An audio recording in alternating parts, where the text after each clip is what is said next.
Bonjour à toutes et à tous, mesdames, messieurs, mes chers collègues.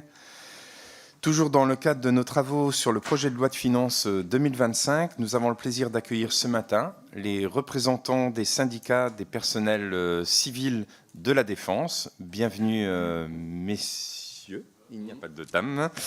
Les civils occupent une place essentielle dans le fonctionnement de nos armées. Le ministère des Armées compte près de 62 300 personnels civils et cela représente près de 23,6% des effectifs totaux, pratiquement un quart quand même du personnel qui travaille pour le ministère des Armées, qui fait que le ministère des Armées est le 5e ministère employeur, ce qui est tout de même significatif.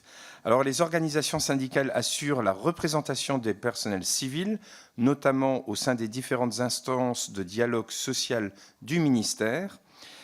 Elles sont en particulier représentées au sein du comité social d'administration, instance entrée en vigueur en janvier 2023.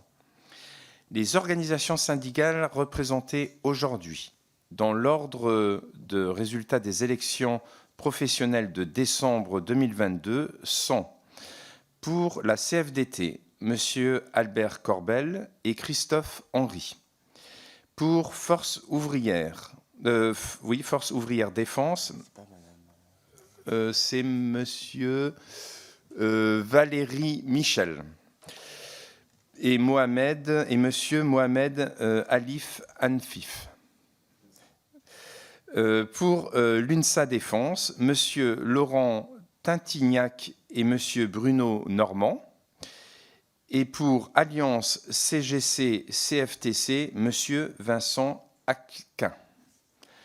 Au cours de cette audition, nous pourrons évoquer les enjeux sociaux de ce projet de loi de finances pour 2025 pour le personnel civil de la Défense. Et je pense notamment aux enjeux suivants. Tout d'abord, je pense aux politiques de ressources humaines, de recrutement, de rémunération et de la fidélisation. Ensuite, je pense aux politiques d'accompagnement social et notamment aux efforts déployés dans le cadre du plan Famille 2 et du plan Fidélisation 360, ainsi qu'aux mesures en faveur du logement des personnels.